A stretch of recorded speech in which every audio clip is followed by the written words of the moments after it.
Je vais vous lire la suite de la note de bas de page, puisque la dernière fois j'ai été interrompu. Shibata K. Watanabe T. Sasaki Y et Kawato M.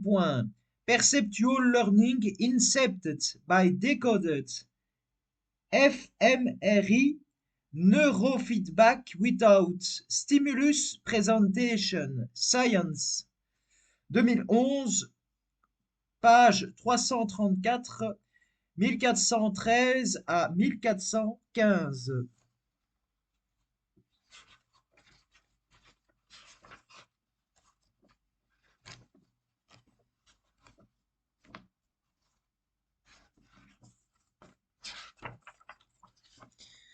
En 2011, Kazuhisa Shibata et ses collaborateurs de l'Université de Boston parviennent à accélérer un apprentissage simple en stimulant le cortex visuel primaire de leur sujet. L'expérience est marquante. Les sujets résolvent un puzzle sur écran. On étudie l'activité de leur cortex visuel par imagerie à résonance magnétique fonctionnelle, IRMF. Ensuite, on utilise l'IRM pour stimuler le cortex de nouveaux sujets qui n'ont jamais vu ce puzzle. Résultat, ces sujets apprennent sensiblement plus vite à le résoudre. Du fait de leur stimulation en amont, on a accéléré leur apprentissage. Cette technique s'appelle désormais le Decoded Neurofeedback DECNEF et elle est un pas décisif vers l'impression d'une connaissance dans le cerveau. Une société de recherche privée basée à Malibu, HRL Laboratories, a mené il y a peu, en partenariat avec diverses universités américaines et Lockheed Martin, une étude approfondissant les travaux de Parasuraman sur l'apprentissage du pilotage. Source.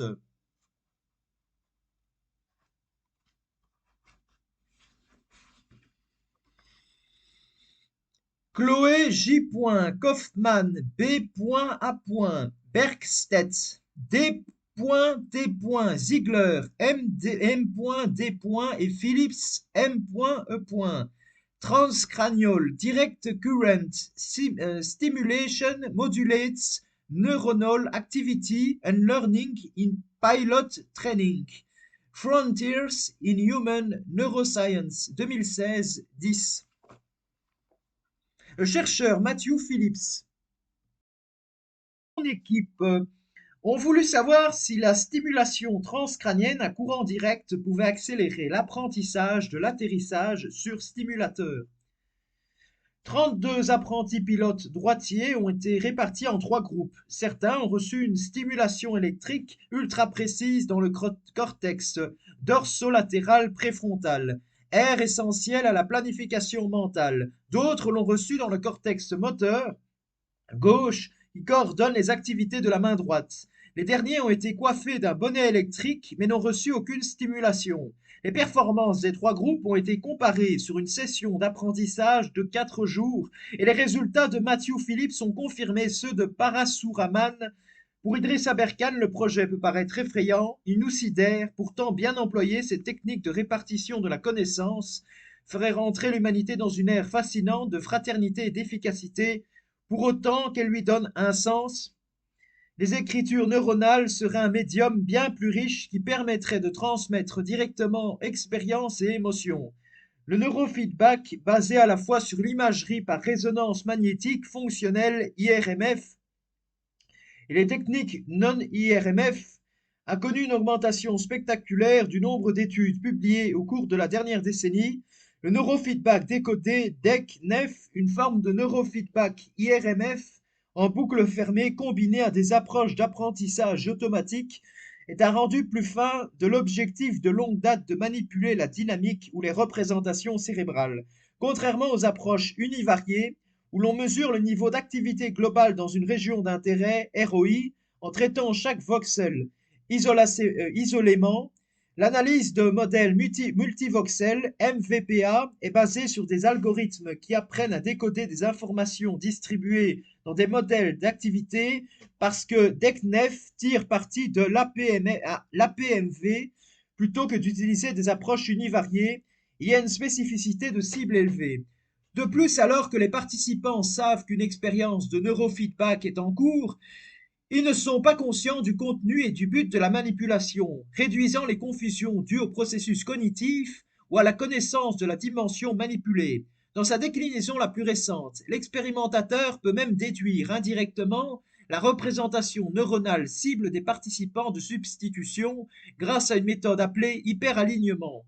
Avec une telle approche d'alignement fonctionnel, les modèles d'activité neuronale chez les participants sont utilisés pour construire un espace commun de grande dimension à travers un ensemble de transformations linéaires. Ces transformations sont effectivement des paramètres et peuvent être utilisés pour apporter de nouveaux modèles, de données vers depuis le système de coordonnées du cerveau d'un individu et les coordonnées de l'espace modèle. Ces aspects font de DECNEF un outil attrayant pour développer de nouvelles applications cliniques, en particulier dans le contexte des troubles neuropsychiatriques. Outre les études à orientation clinique, DECNEF peut être utilisé comme un paradigme important dans les systèmes et les neurosciences cognitives pour étudier les fonctions de base du cerveau.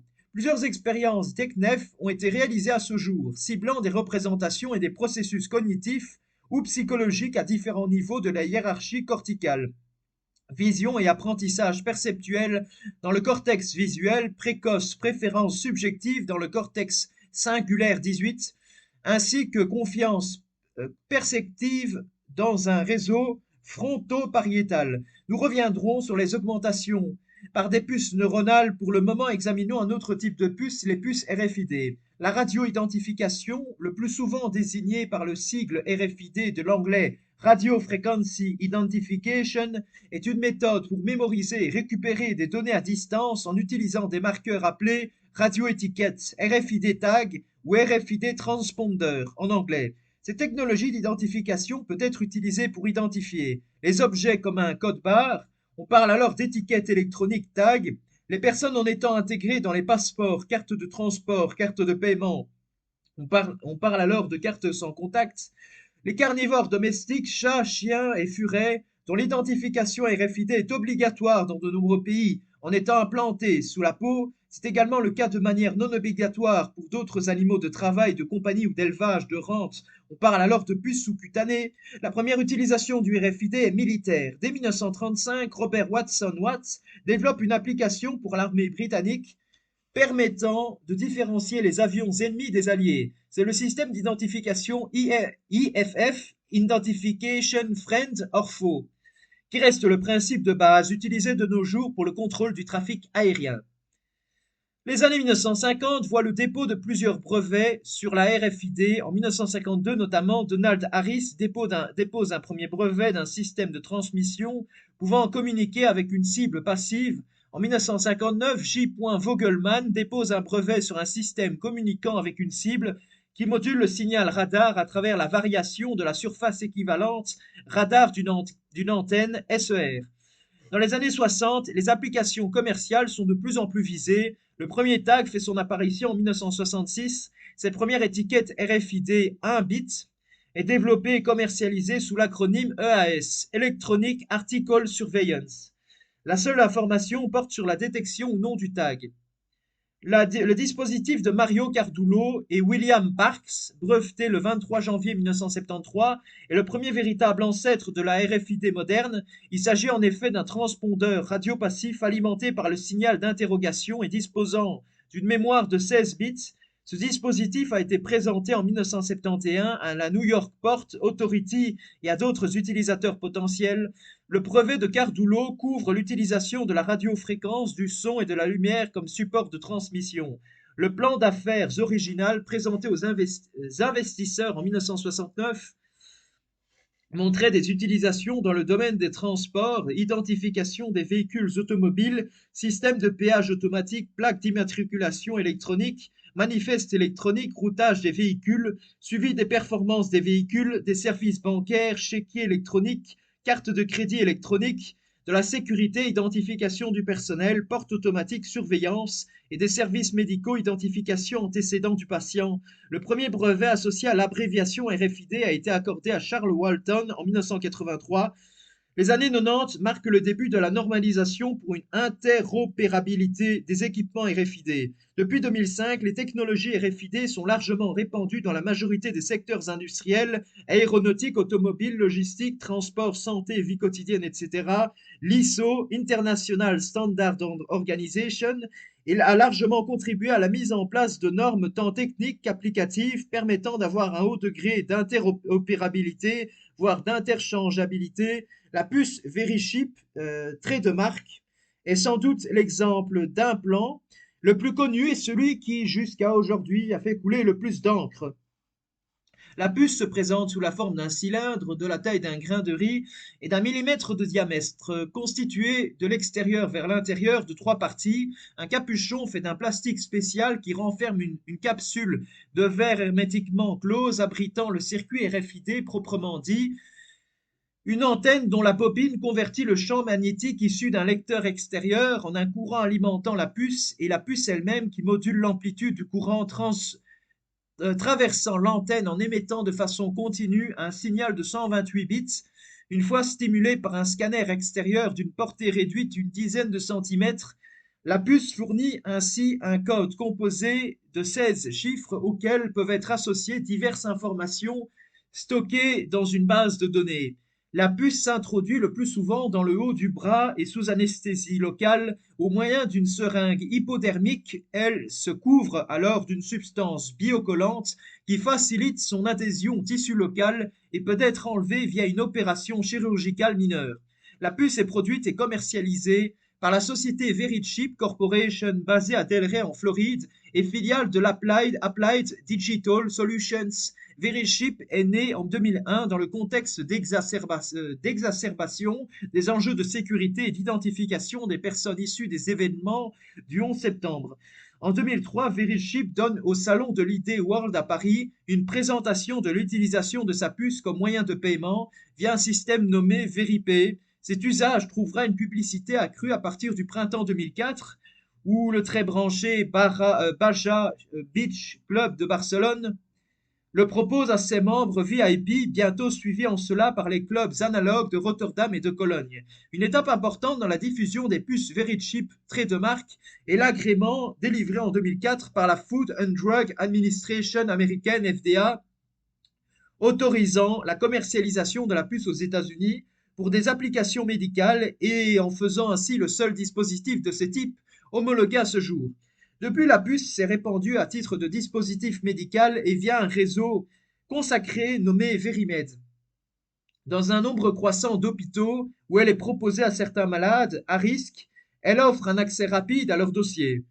En 2006, le réseau Verimed fédérait plus de 600 médecins et 180 hôpitaux américains qui proposaient une implantation de la puce pour 200 $. Actuellement, sont signés des accords pour la commercialisation de la puce en Europe, en Russie, dans certains pays d'Amérique centrale et du Sud, ainsi qu'en Asie, au Mexique par exemple, ont eu lieu plus de 500 implantations en l'espace de 4 mois à Mexico et à Guadalajara. Plusieurs hôpitaux sont équipés de lecteurs. En Italie, l'usage de la puce Verimed est testé dans certains hôpitaux, à commencer par l'Institut National Lazzaro Spallanzani de Rome. En juillet 2006, Verichip fut fier d'annoncer que pour la première fois, une vie, celle d'un policier, avait été sauvée grâce à l'usage de la puce. Cet usage est aussi favorisé par certaines compagnies d'assurance comme l'Horizon Blue Cross Health et la Blue Shield dans le New Jersey. Celles-ci spéculant sur les économies d'échelle réalisables par réduction des erreurs de diagnostic ou de médication non adaptées poussent à l'essai volontaire et gratuit de la puce sur des populations à risque. Il semble néanmoins que Verichip peine à trouver un marché de masse et que ses dettes se creusent, dépassant en 2007 les 11 millions de dollars pour un chiffre d'affaires de 32 millions de dollars, dont en 2008 aux USA une campagne de publicité télévisée ciblant pour la première fois le grand public et s'attachant à égrener les multiples contextes où l'usage de la puce peut se révéler intéressant.